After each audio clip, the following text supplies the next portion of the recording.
Terima kasih Bapak, kami mengucap syukur buat hari ini. Kami tahu hari ini hari yang Tuhan jadikan.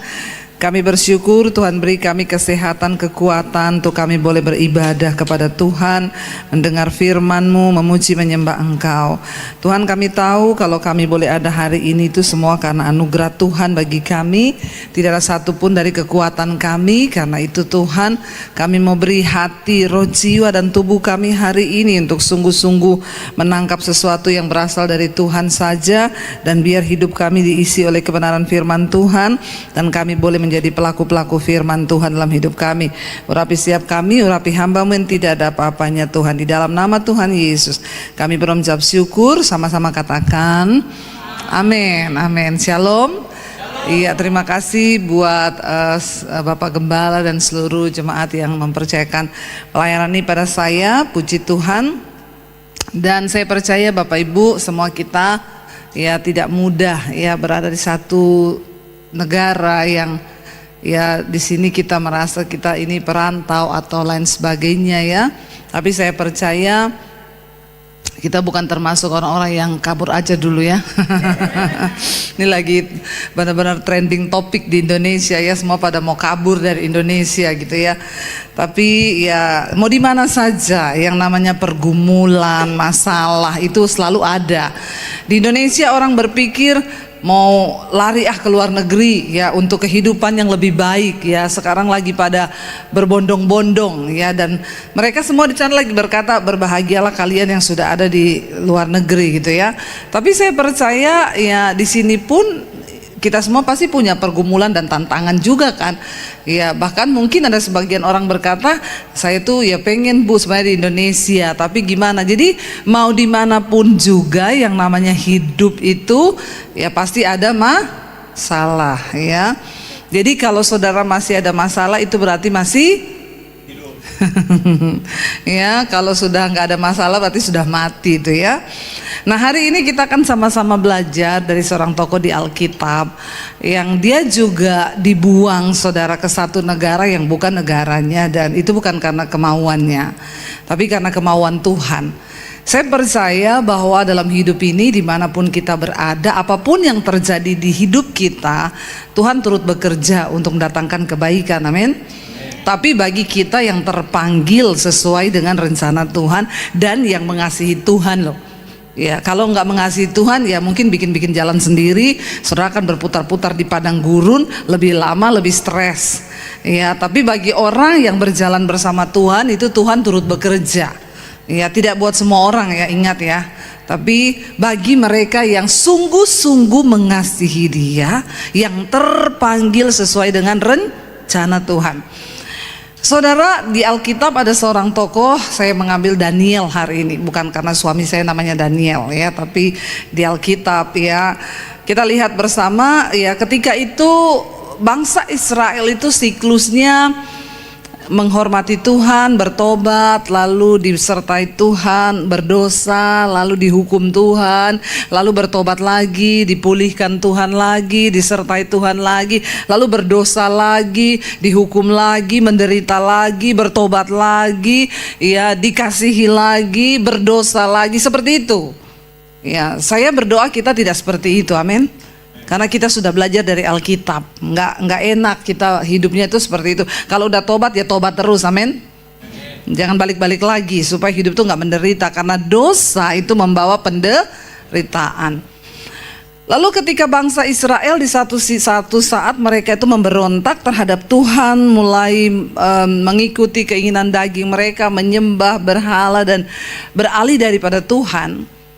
Tuhan izinkan ya mereka diserang oleh Raja Nebukadnezar dari Babel. Ya, dan akhirnya saudara, beberapa orang itu dibawa ke Babel bukan karena keinginan mereka. Termasuk di dalamnya Daniel, Sadrak, Mesak dan Abednego. Ya, jadi pada tahun ketiga pemerintahan Yoyakim itu pada waktu Raja Yehuda, ya itu dikatakan di Alkitab, maka Nebukadnezar itu datang ke Babel menyerang Yerusalem lalu mengepung kota itu. Dan Tuhan izinkan kota itu ditaklukkan oleh Raja Nebukadnezar ya atas seizin Tuhan. Jadi jangan berpikir setelah kita anak Tuhan itu enak terus ya. Seringkali memang Tuhan izinkan ya supaya ada satu peristiwa yang membuat kita merasa tertekan, tersesak, lalu kita ini tujuannya supaya kita ini bertobat. Tuhan izinkan, Tuhan menyerahkan, Alkitab berkata, Raja Yoyakim dari Yehuda pada waktu itu, ya bahkan bukan cuma rajanya yang ditaklukkan, semua perkakas di rumah Tuhan itu dicuri. Kita tahu waktu itu saudara, bait Allah itu emas ya, itu semua perhiasan yang mahal dipakai untuk pembangunan bait Allah. Dan ketika Raja Nebukadnezar menyerang Yerusalem, semua itu diambil saudara. Dan Tuhan izinkan, padahal itu adalah barang-barang yang kudus dan ditabiskan untuk menyembah Raja Tuhan ya. Lalu Tuhan izinkan dirampas semuanya, perkakas rumah Tuhan dibawa ke Babel. Bahkan ketika itu bukan hanya rumah Tuhan saudara, Raja bertitah kepada tangan kanannya pada waktu itu Aspenas, dia bilang ya ambil beberapa orang Israel, anak-anak muda yang mereka itu punya kecerdasan di atas rata-rata, orang-orang yang bijaksana, orang-orang yang pinter, bawa ke Babel untuk bekerja bagi raja ya.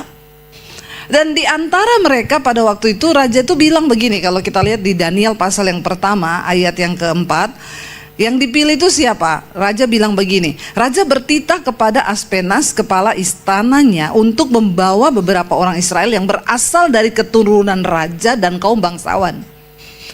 Mereka yang apa? Anak-anak muda, dikatakan ayat 4, orang-orang muda yang tidak ada suatu celah, hidupnya itu baik ya, yang berperawakan baik, yang memahami berbagai-bagai hikmat, berpengetahuan banyak, dan yang mempunyai pengertian tentang ilmu, yakni orang-orang yang cakap untuk bekerja di istana raja, supaya mereka itu diajarkan tulisan dan bahasa orang Kasdim, dan lalu mereka akan bekerja di istana raja.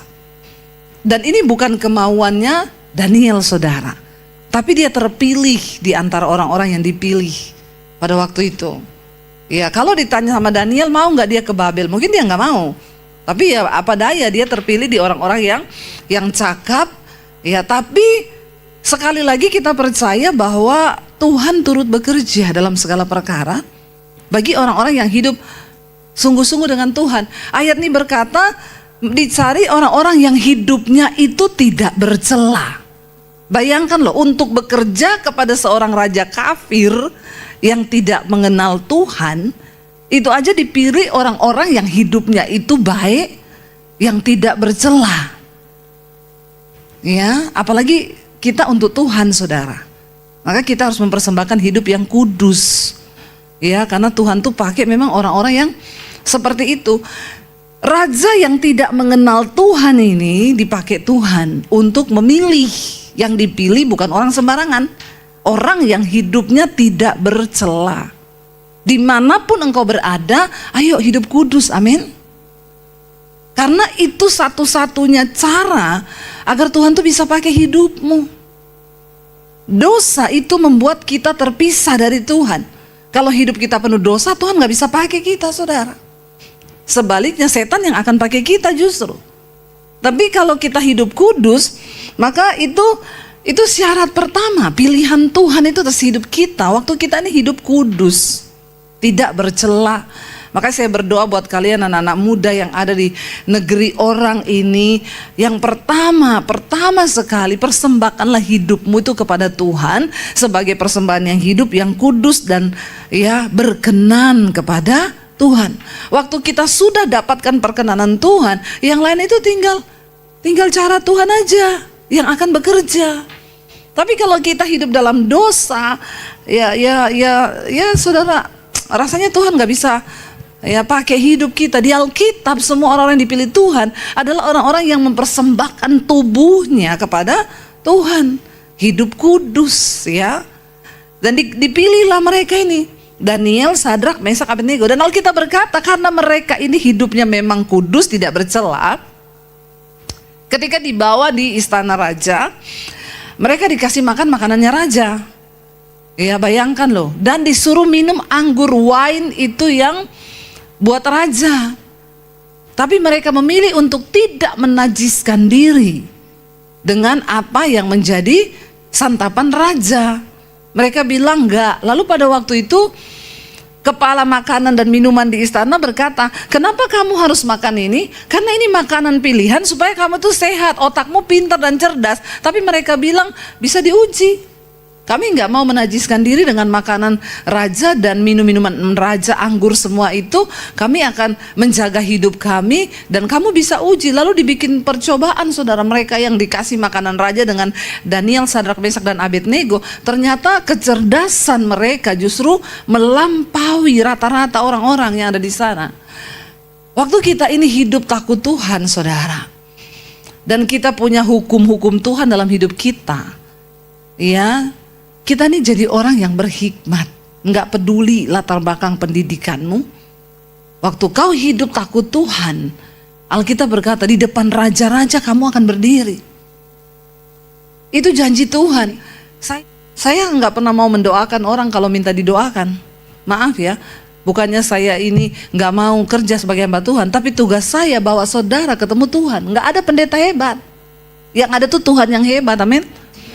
Kau harus ketemu dengan Tuhan sendiri. Ya. Untuk doa kita didengar Tuhan tuh, untuk doa tuh nggak ada just tip.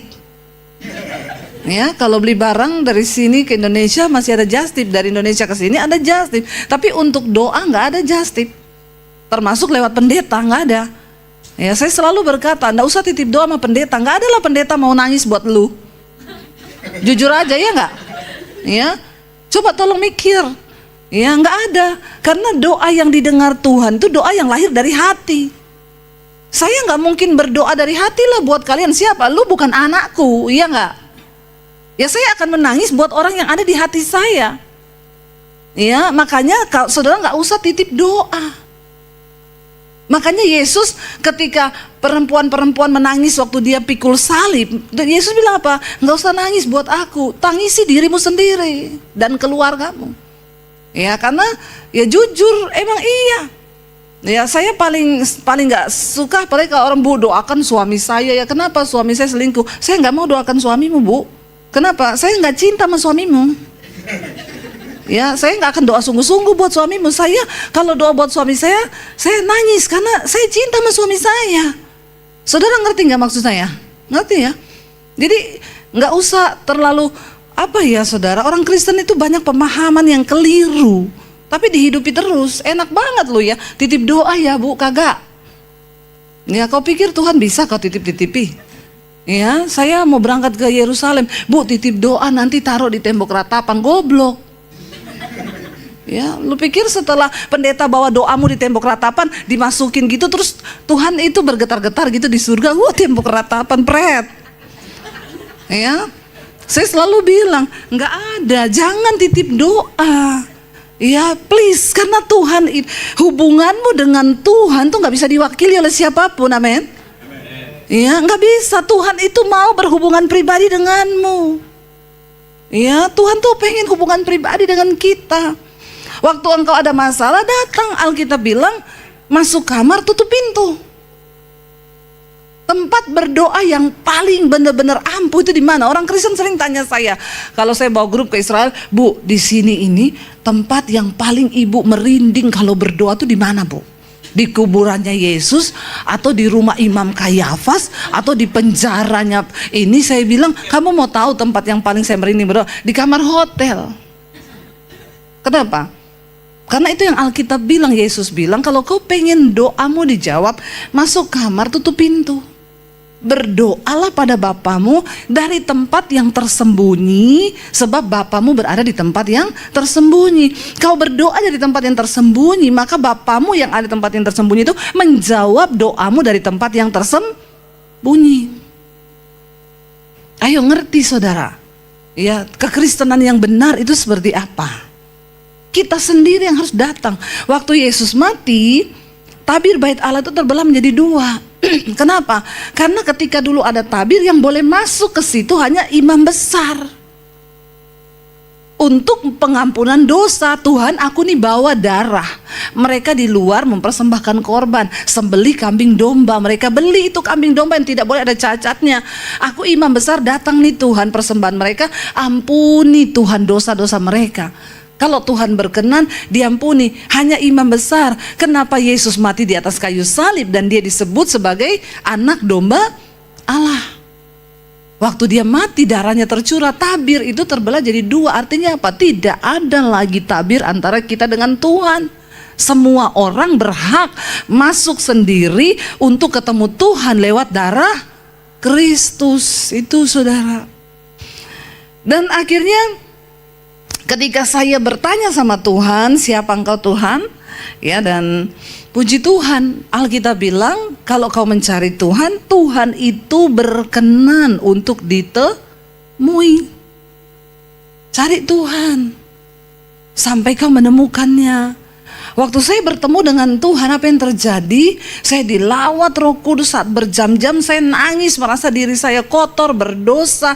Karena Alkitab berkata ketika Roh Kudus turun atas seseorang, maka Roh Kudus akan menginsyafkan orang itu. Yang pertama akan dosa, kebenaran, dan penghakiman. Makanya hanya orang-orang yang dipenuhi Roh Kudus yang tahu bahwa ada dosa, ada yang namanya kebenaran, dan ada yang namanya penghakiman. Kalau orang gak percaya ada penghakiman, berarti dia itu gak ada Roh Kudus.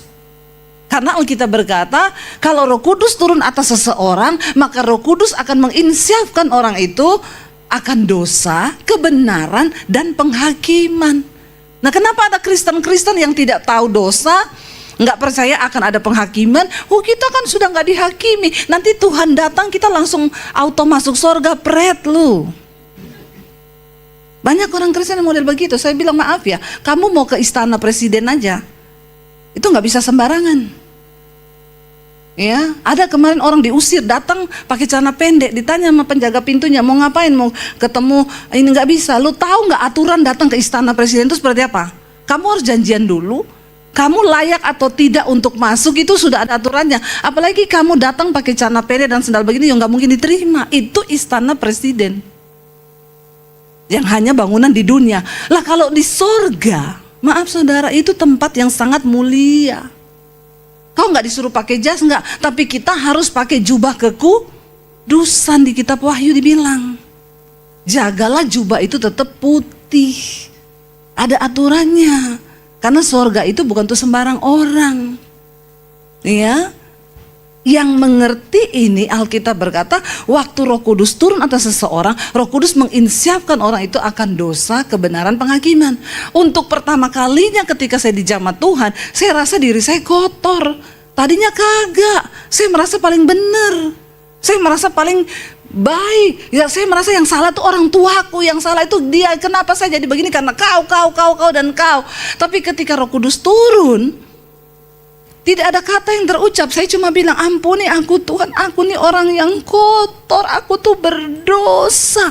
Karena roh pertobatan tercurah dalam hati kita, mengerti akan dosa, kebenaran, dan penghakiman.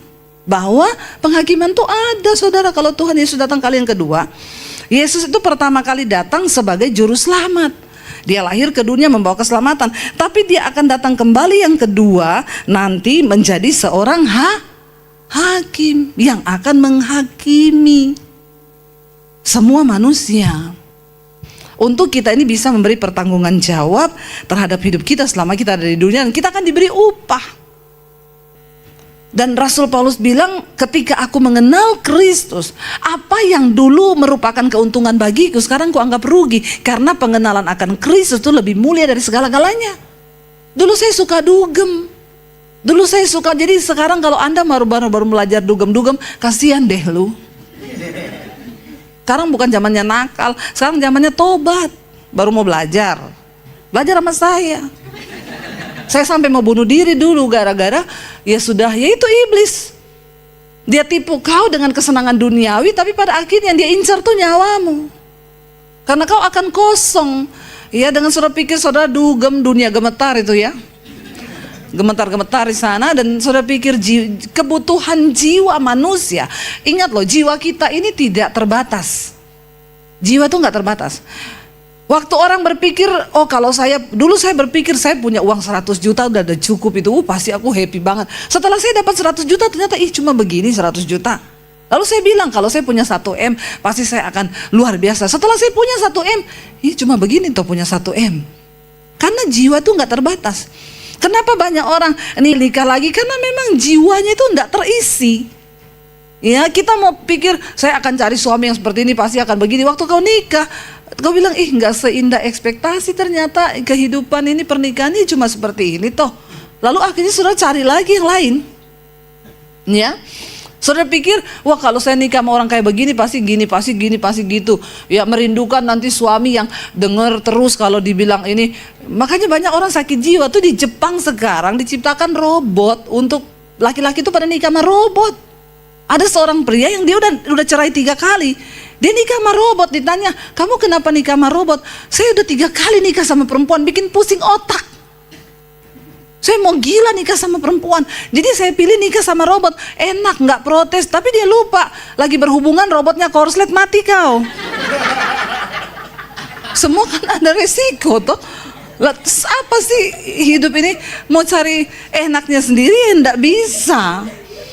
Ya, jadi saudara, jadi kalau jiwa manusia ini loh, jiwa kita itu tidak terbatas, karena itu jiwa ini hanya bisa diisi oleh sesuatu yang tidak terbatas.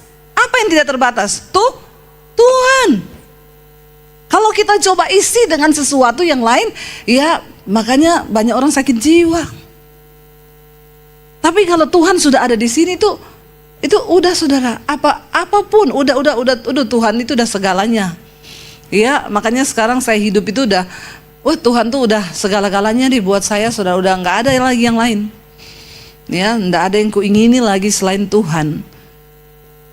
Makanya firman Tuhan bilang, karena barang siapa hidup menurut daging, dia tidak akan masuk dalam kerajaan Allah. Tetapi jika oleh roh engkau mematikan perbuatan dagingmu, maka kau akan hidup. Jadi satu-satunya cara matikan daging kita, ya rohmu itu dihidupkan, dikuatkan manusia rohnya. Kalau manusia rohmu sekarat, bagaimana kau bisa kalahkan daging? Makanya aja orang bilang, saya tiap hari bersinah bu, saya tiap hari nonton film porno, nggak usah angkat tangan. Saya tahu muka-mukanya di sini. Ya, tapi saya nggak mampu, kuatkan rohmu. Ya, kuatkan rohmu supaya dagingmu tuh tunduk. Karena orang yang hidup menurut daging gak mendapat bagian loh di sorga. Alkitab yang bilang loh, sebab keinginan daging bertentangan dengan kehendak Bapa. Daging tidak mungkin tunduk pada hukum Allah, karena memang dia memusuhi Allah. Tapi kita harus taklukkan daging kita. Makanya Rasul Paulus berkata, karena itu aku melatih tubuhku ini dan menguasainya seluruhnya, supaya jangan setelah aku memberitakan Injil, aku ditolak sama Tuhan karena dagingku. Ini daging ini bahaya sekali. Coba cubit dagingnya. Cubit semua, sakit gak? Nah itu, memang daging itu gak bisa tersinggung. Sakit. Ya, dengar fitnah dikit, daging aku belum tahu ya dia siapa aku. Emang siapa lu? Ya, aku gini-gini punya harga diri. Piro harga dirimu? Sudah dibeli lunas sama Tuhan. Jadi kalau kau difitnah, diam aja, doakan orangnya, amin.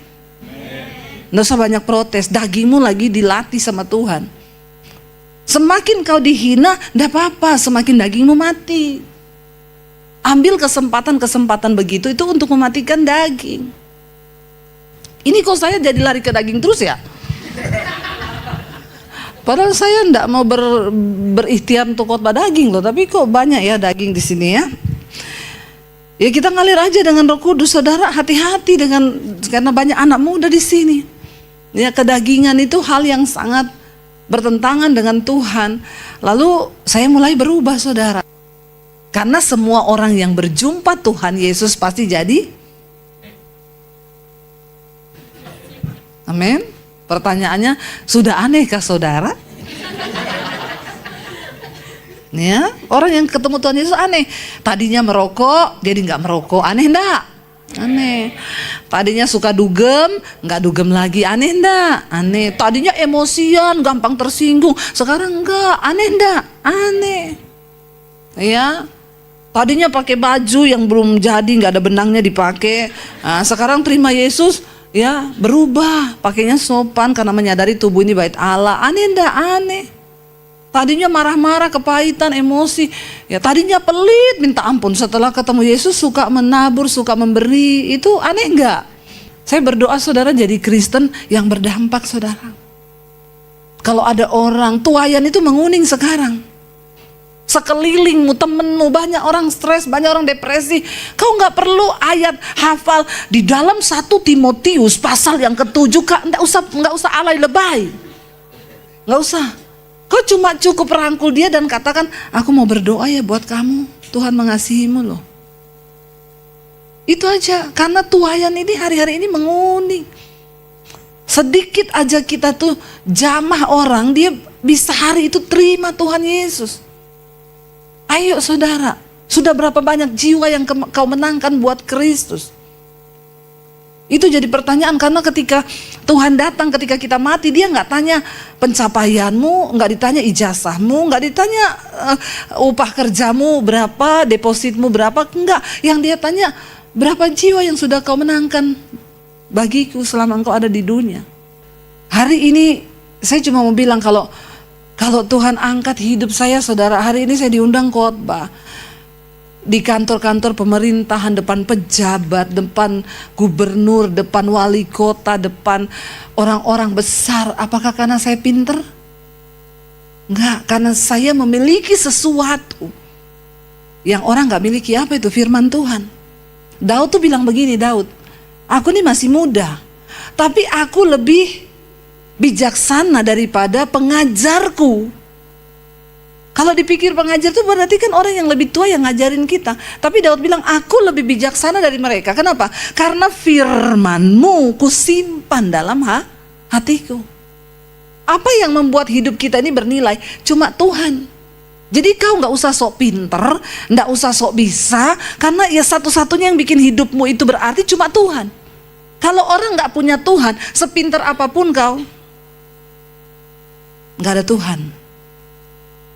Tapi ketika engkau punya Daniel, ya kenapa mereka diangkat Tuhan di Babel? Saudara tahu kisahnya, saudara baca sendiri nanti di rumah. Alkitab berkata, akhirnya raja cinta banget sama Daniel. Lalu ketika raja panggil semua penguasa-penguasa negerinya, bupati, wali kota dipanggil semua, dia bilang, aku harus bagi dalam 3 daerah kekuasaan. Dan orang tertinggi yang memegang kedudukan itu Daniel. Mengalahkan semua para pejabat di Babel. Maka timbullah iri hati dari para pejabat di Babel. Mereka bilang, nih orang baru. Orang lama apa orang baru? Orang baru, gak bahaya tah? Bahaya. Orang yang gak tahu datangnya dari mana, dari Yerusalem itu musuhnya. Bayangkan saudara, itu negara musuhnya loh.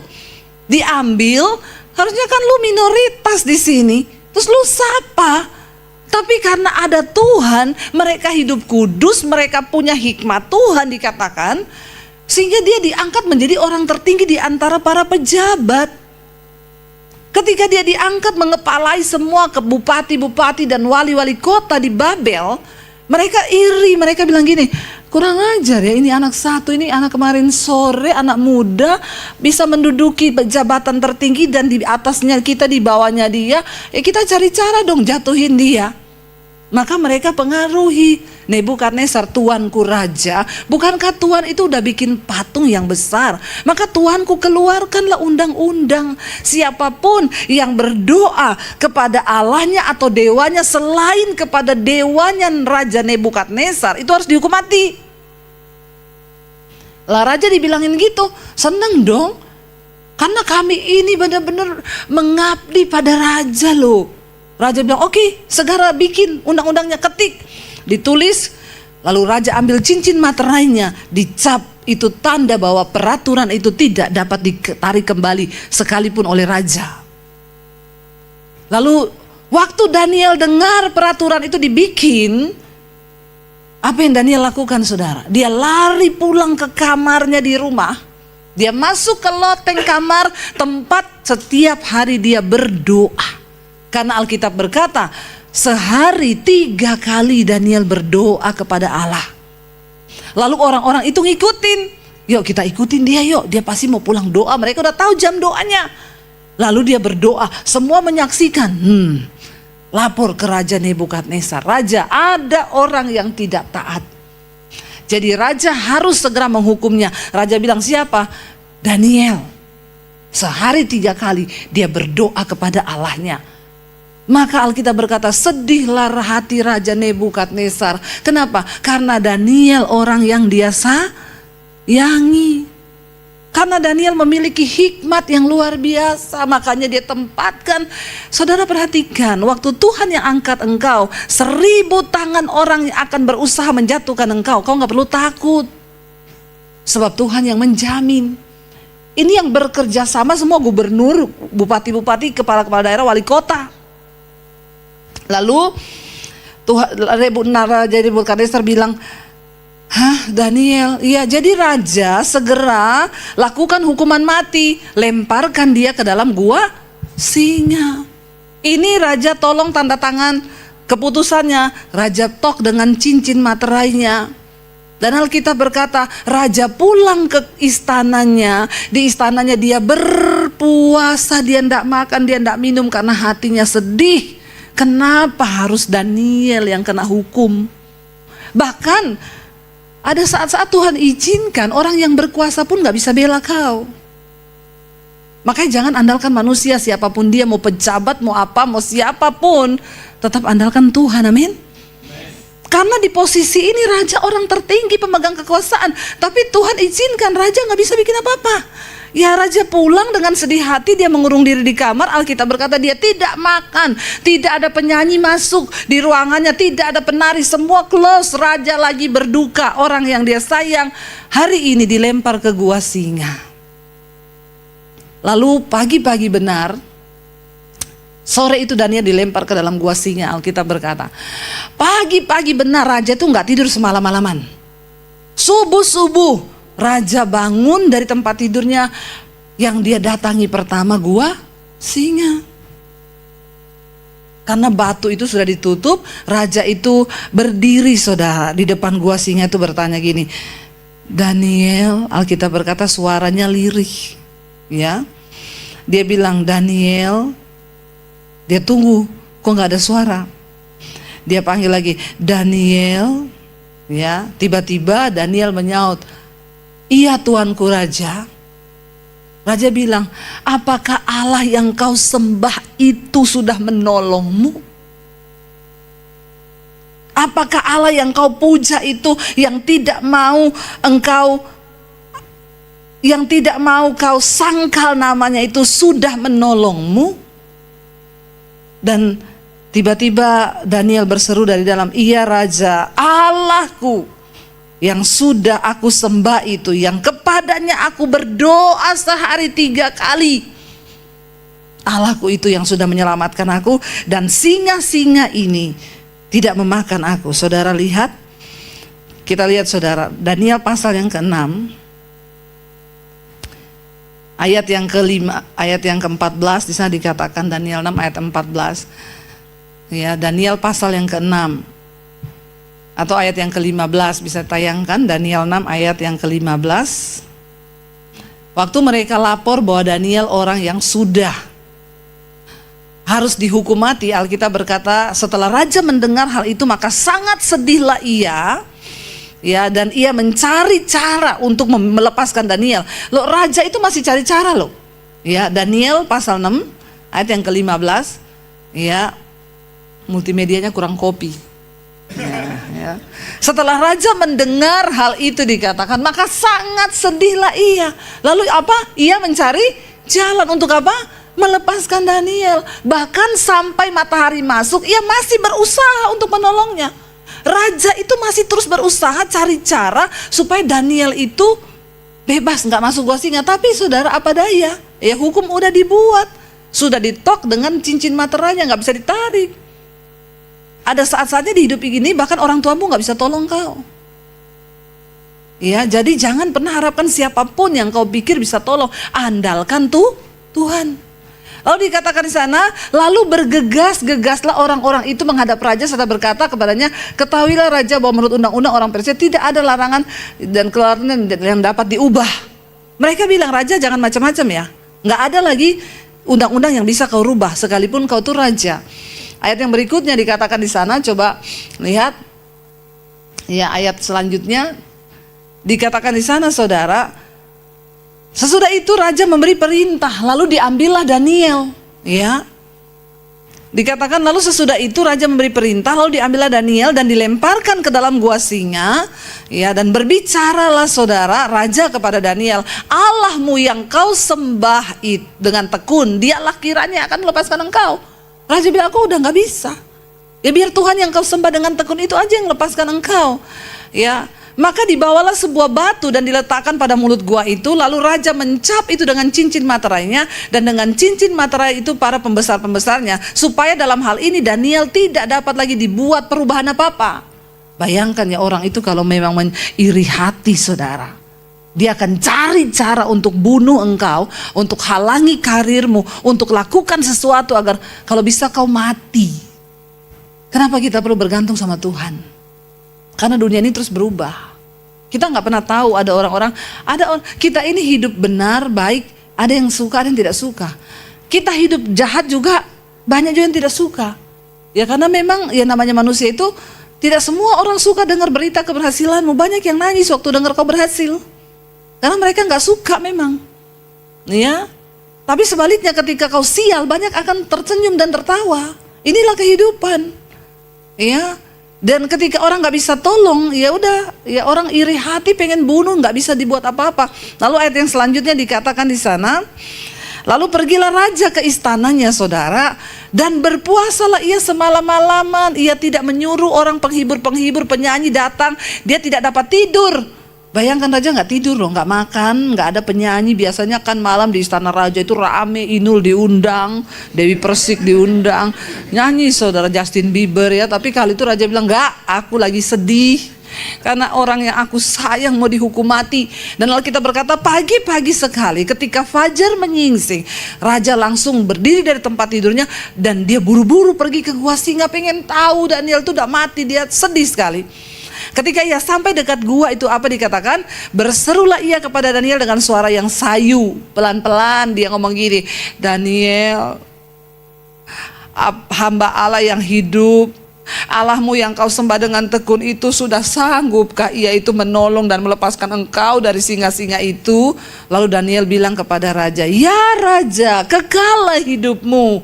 Kaget, padahal raja ngomong pelan-pelan karena dia berharap nggak ada suara pasti. Udah tinggal tulang belulang, udah mati nih. Ternyata dia bilang, kekallah hidupmu. Allahku telah mengutus malaikatnya untuk mengatupkan mulut-mulut singa itu, sehingga mereka tidak mengapa-apakan aku, karena ternyata aku memang tidak bersalah di hadapan Tuhan. Tidak salah di hadapan Allah, tetapi juga terhadap Tuanku ya Raja, aku juga nggak melakukan kejahatan. Pastikan hidupmu dalam kekudusan, karena waktu kau dianggap Tuhan tidak bersalah, maka pembelaan itu datang dari tangan Tuhan. Ini mati loh, depan mata mati, udah nggak ada jalan, udah nggak ada yang bisa tolong sudah. Tapi Tuhan menolong. Dan dikatakan di sana saudara, Allah telah mengutus malaikatnya. Lalu dengan sukacita raja memberi perintah supaya Daniel ditarik dari dalam gua itu. Maka ditariklah Daniel dari dalam gua itu, dan tidak terdapat luka apa-apa kepadanya, karena ia percaya kepada siapa? Allah. Amin saudara. Orang yang sungguh-sungguh mengandalkan Tuhan, Tuhan akan lindungi engkau saudara. Seberapa banyak pun orang ingin menghancurkan hidupmu, saya ini udah mengalami saudara. Orang mau tutup pelayanan saya, suami saya dituduh curi keyboard. Bayangkan model suami saya begini dituduh curi keyboard di gereja. Astagfirullah subhanallah. Benar-benar itu ya kebangetan fitnahnya. Foto kami ditayangkan di gereja besar di Jakarta, berapa cabang. Orang ini ya sudah tidak lagi pelayanan di gereja ini. Apapun yang mereka lakukan di luar gereja tidak bertanggung jawab. Bayangkan saudara, kami lakukan salah apa? Saya datang sama Tuhan, doa Tuhan, Engkau tahu aku tidak salah, Engkau tahu suamiku tidak salah Tuhan, tapi orang memperlakukan kami seperti ini Tuhan. Bagianku melepaskan pengampunan, selanjutnya Tuhan yang bekerja. Dia berkata, saya tutup pintu pelayananmu. Dan setelah itu benar, semua pelayanan, Bu, cancel dulu, cancel. Karena yang ngomong ini seorang yang punya nama, punya jabatan. Bayangkan kami cancel ya Bu, cancel. Kenapa? Enggak, pokoknya cancel aja. Dalam waktu singkat saya nggak punya pelayanan. Untuk makan aja kami sulit. Waktu itu lagi nyicil rumah, nggak bisa bayar cicilan rumah, dikejar debt collector. Nggak cukup di situ, debt collector dia promosiin di semua, dia lihat di Instagram gereja-gereja yang pernah undang Debbie Basir, dia WA semua ke orang-orang itu, orang ini utang nggak bayar. Lalu beberapa gereja itu telepon saya, Bu, ibu nggak bayar utang ya? Bayangkan saudara, dihancurkan hidup kami, kalau bisa mati sekalian. Dan saya nggak bisa buat apa-apa. Tidak ada satupun yang bisa menolong. Yang saya punya cuma Tuhan. Dengan satu pengharapan saya bilang, Tuhan, Engkau tahu kami tidak bersalah.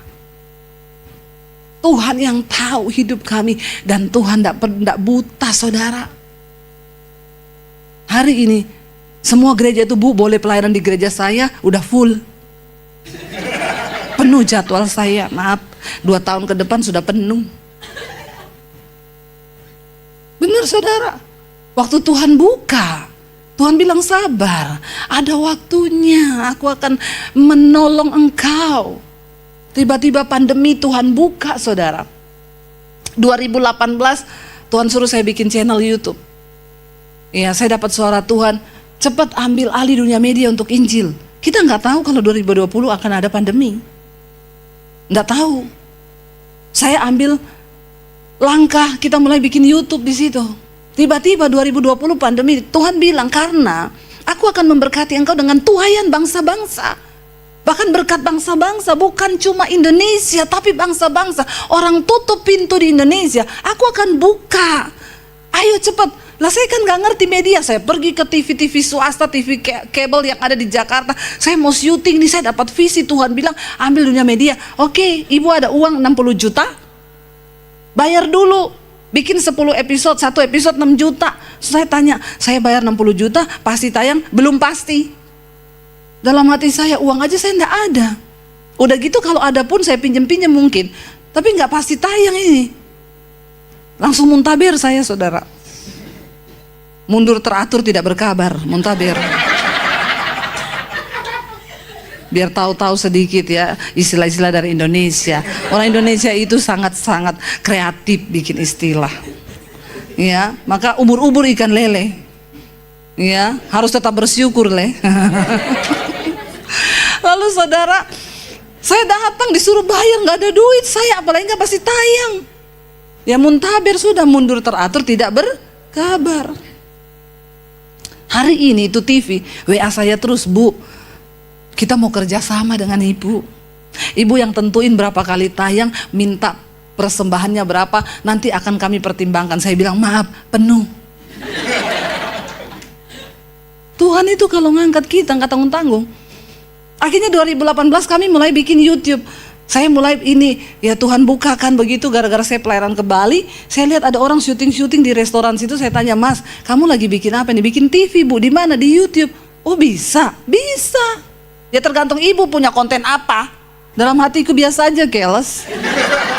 Baru nanya aja udah sirik. Memang orang-orang itu banyak sirik saudara.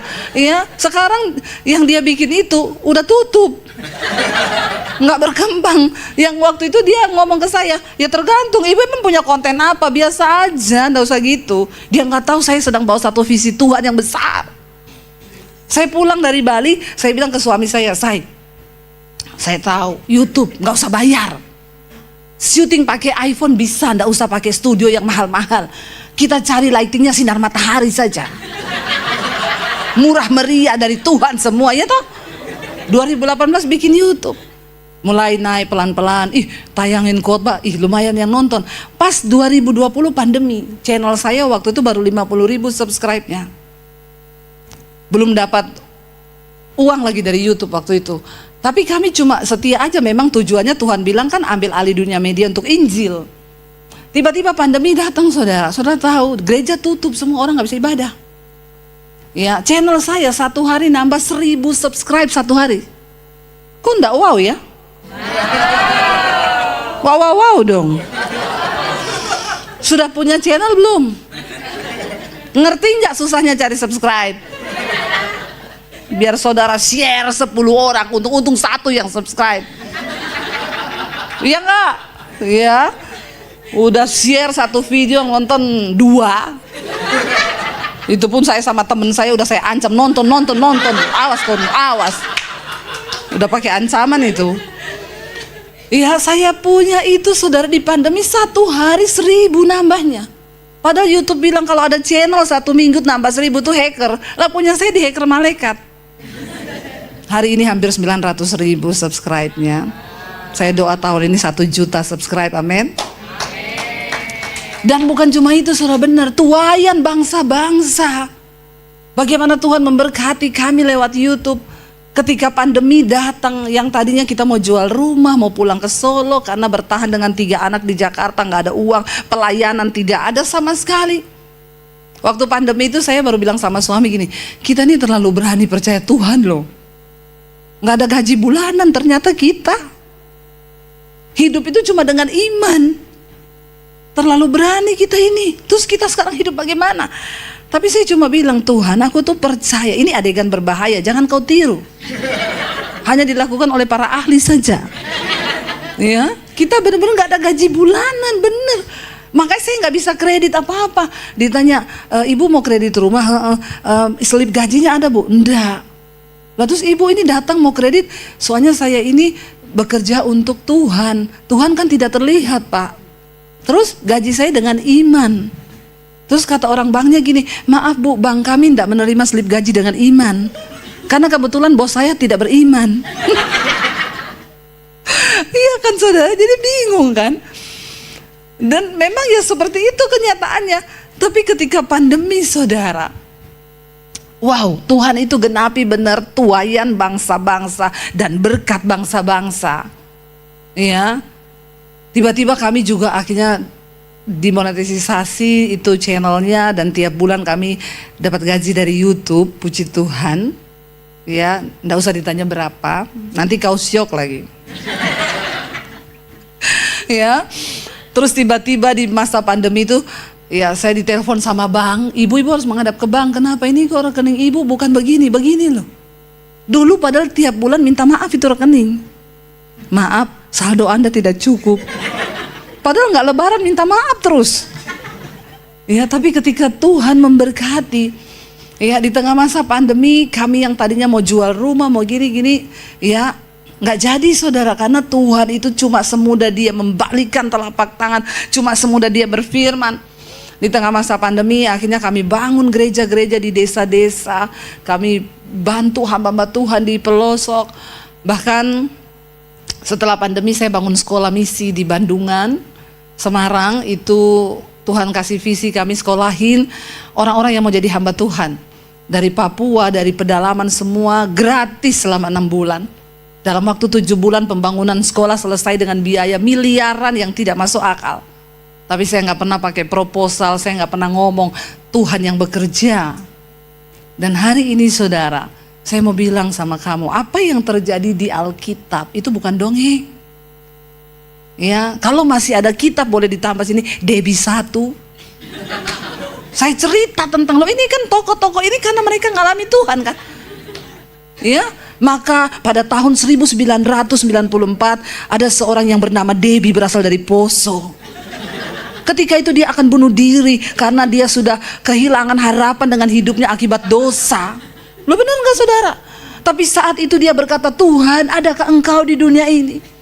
Lalu Debbie 3 ayat 4 berkata, nanti dibilang saya sesat lagi mau bikin Alkitab baru ini ya. Tapi saya cuma mau bilang real, firman Tuhan itu real, Alkitab itu real.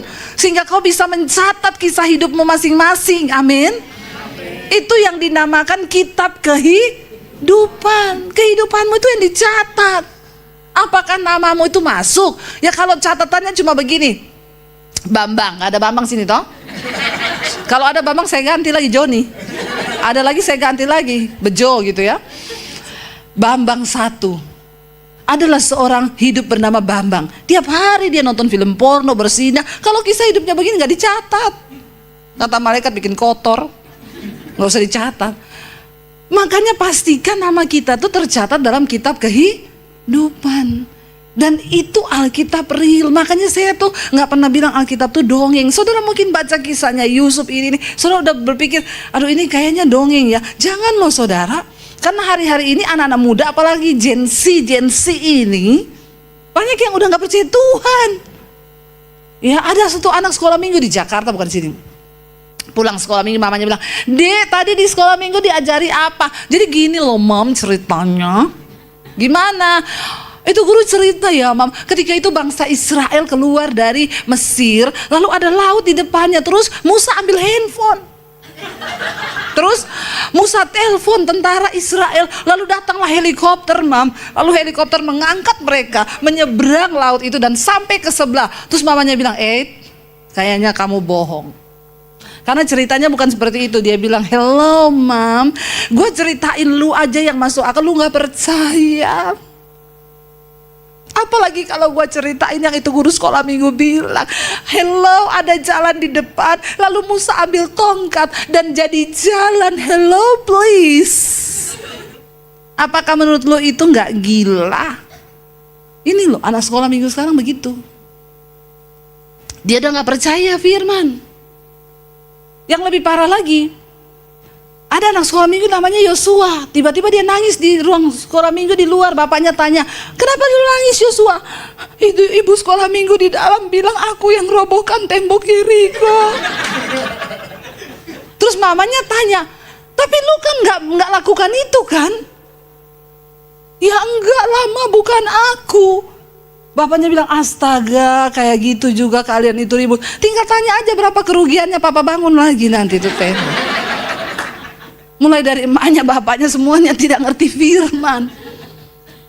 Makanya ya hidupnya kayak begitu. Kalian, saya cuma mau bilang, sepintar apapun ilmu yang kamu punya, Alkitab, firman Tuhan itu penuntun hidup yang paling benar, amin. Cari Tuhan sungguh-sungguh. Ayo hormati Tuhan. Kita bangkit berdiri bersama. Kita nyanyi lagu Terhubung Denganmu, bisa nggak ini? Bisa kan? Ada anak muda pakai kunci apa ya biasa saya? Terhubung denganmu, biasa dinyanyikan nggak di sini?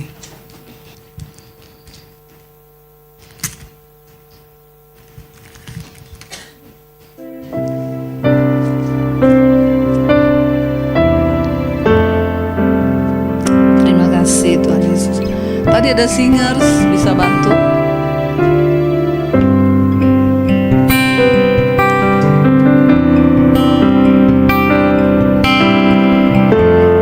Terima kasih Tuhan, kami tahu kasih-Mu layakan seluruh hidup kami Tuhan.